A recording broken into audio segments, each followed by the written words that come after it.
By the way, Western politicians, albeit reluctantly, are beginning to recognize the new reality.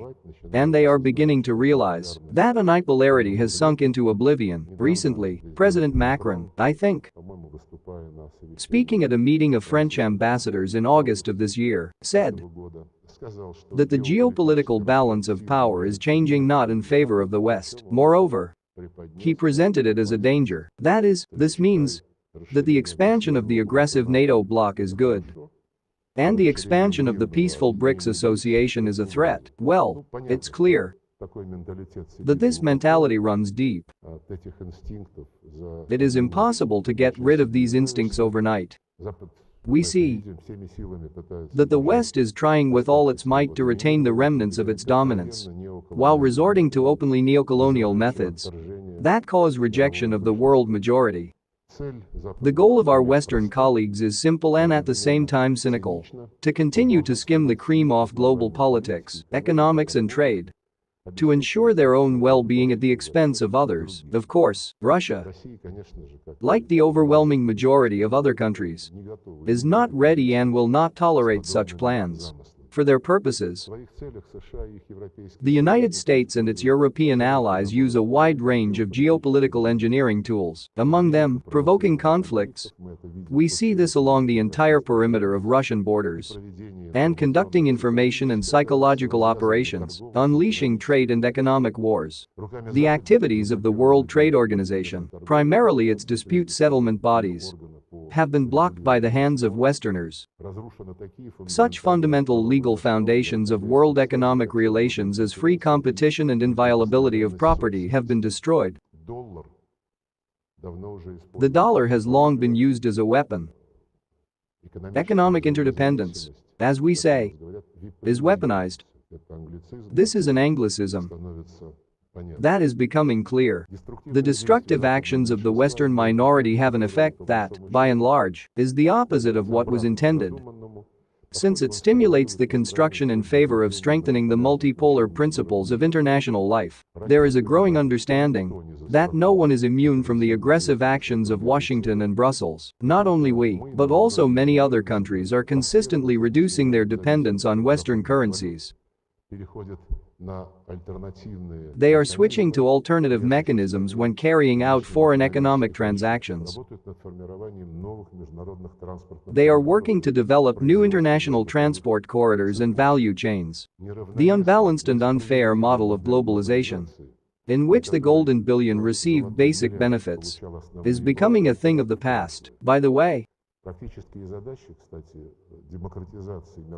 the practical tasks of democratizing the world economic order will be considered by the participants of the Forum of Supporters of the Fight Against Modern Forms of Neocolonialism.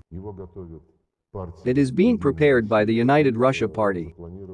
It is scheduled for early next year. Moreover, this is just one of the initiatives that our country will promote to develop the provisions of the foreign policy concept of the Russian Federation. You know that in March of this year it was significantly updated, taking into account the changed geopolitical realities.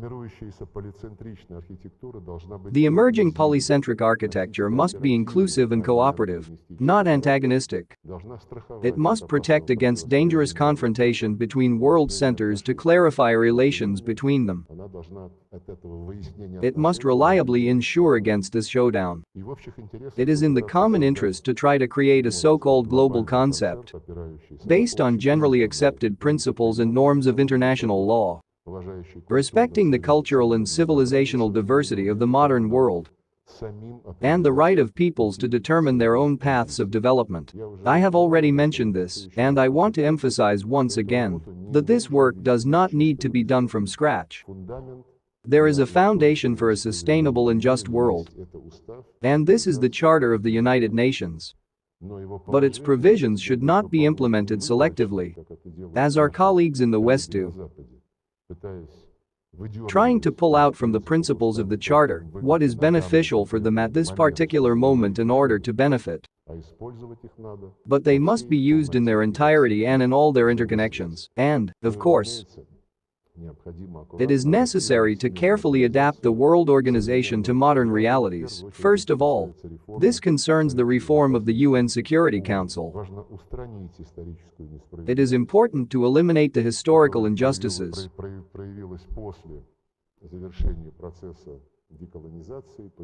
that emerged after the completion of the decolonization process and after the emergence of many dozens of new young and modern states. And these realities must be reflected in the size of the UN Security Council. It is clear that new members of the Council can only come from the developing regions of Asia, Africa and Latin America. They must have credibility in their own parts of the world and in global organizations such as the Non-Aligned Movement and the Group of 77. International structures of a new type, where all issues are resolved on the basis of a balance of interests and consensus, are becoming a significant support for multipolarity. I have already mentioned BRICS and the Shanghai Cooperation Organization, the Eurasian Economic Union, ASEAN. But on our Eurasian continent it is also the Collective Security Treaty Organization, the Commonwealth of Independent States, and in other regions of the world. I will highlight ASEAN, the African Union, the Community of Latin American and Caribbean countries, the Gulf Cooperation Council, the League of Arab States, and the Organization of Islamic Cooperation. Unfortunately, I cannot be optimistic about the fate of associations dominated by the United States and its allies, such as NATO, the European Union, the Group of 77, and now the Council of Europe and the OSCE. The last two organizations were initially conceived as platforms for broad, mutually respectful pan-European dialogue. As a result, they obsessively turn into essentially appendages of the EU and NATO, into purely negative structures that the West is trying, in the worst form of the word, to use in the interests of its selfish policies. You can still try to save the OSCE, but I will be frank, the chances are slim. In his speech on October 5 this year at the annual meeting of the Valdai Club, President Putin named the key principles on which a more just and democratic world order should be based. I will repeat this verbatim. This is the openness and interconnectedness of the world, without barriers to communication. This is respect for diversity as the foundation for joint development. This is maximum representation in global governance structures. This is universal security based on a balance of interests. This is fair access to the benefits of development. This is equality for all. A rejection of the dictates of the rich or powerful. I have no doubt that these approaches are close and understandable to any sensible person who is involved in, or at least interested in, international issues. Based on this understanding of multipolarity, we will continue to fight for truth and justice, for the voice of all countries to be taken into account, regardless of their size, government structure or level of economic development, that is, exactly as prescribed by the UN Charter since 1945.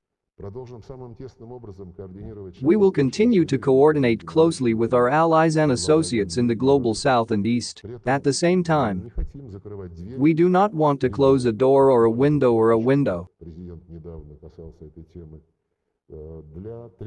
Our president recently touched on this topic for sober-minded players in the historical West as they realized the realities and challenges of the objective processes of multipolarity, the challenges that Yevgeny Primakov foresaw. We will continue to pay special attention in the diplomatic sphere to ensuring a uniform interpretation and application in practice of all the principles of the UN Charter. This is the most important element of our course. We will continue to work to expand the membership of such a promising association as the Group of Friends for the Defense of the UN Charter established in New York. This was a Venezuelan initiative. This group already includes more than 20 states. There are people who want to join its membership. We will also consistently work to strengthen other structures that contribute to the democratization of international relations. To this end, we always remain open to an honest Serious dialogue with everyone who values their national interests and who shows reciprocal readiness. I'll stop there. And I'm ready to move on to an interactive conversation.